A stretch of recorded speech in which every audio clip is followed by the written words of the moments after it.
Mayong buntag kanyang tanan. His time has not yet come, no? Wala pa moabot ang iyang panahon. Mga igsoon ko ni Kristo, sometimes sa atong kinabuhi, no? There are goals nga atong giplano para sa atong kinabuhi, pero until now wala lagi hapon niabot, no? Kung gusto maging successful sa imong kinabuhi, siga paningkamot pero hasta karon wala lagi hapon. Kining ebanghelyo, it reminds us of three things. Tulo ka butang. First, you have to step back, no? Relax and be patient with life, no? Be patient. Why? Impatience will get you nowhere, no? Most probably, impatience will make you enemies, no? Maghimog daghan na imong kaaway or obstacles sa imong gusto makuha.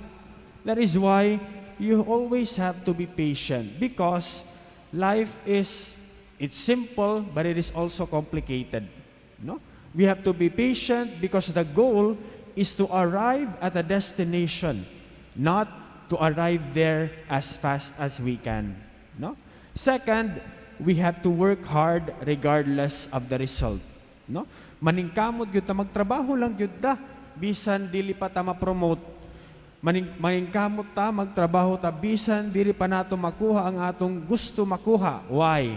Because in working hard, it actually develops our personality, our skills, and in the end, bisan dili nato makuha ang atong gipangandoy, lamang lagi hapon ta. Why? Because in working hard, nakadevelop ta sa atong kaugalingon, no? Dili ta lugi. Promotion is always there, achievements will always be there, but the results of working hard would be difficult if we do not do it consistently. Sanglit paningkamot pagtrabaho lagi hapon ta, bisan wala pa nato kakuha ang atong gusto pangitaon. Ikatulo, if it is destined to be, it will be, no? Kung kanang butanga nga imong gipangandoy para gud sa imuha, it will really come to you, no? Kung gusto nimo mangasawa ka na, no? Kung para gud sa imong pag-asawa, mag-asawa gyud ka, no? Makabiling ka gud bana, makabiling ka gud asawa para imong maminyo, and together with him or her makahimog pamilya.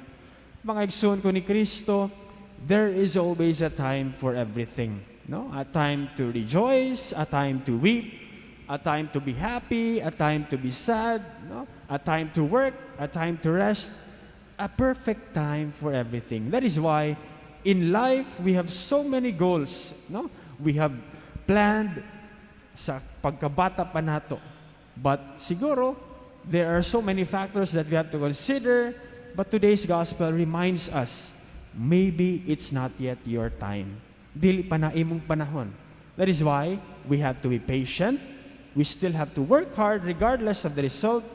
And if it is destined for you, it will come to you. Amen. Palihog panindog.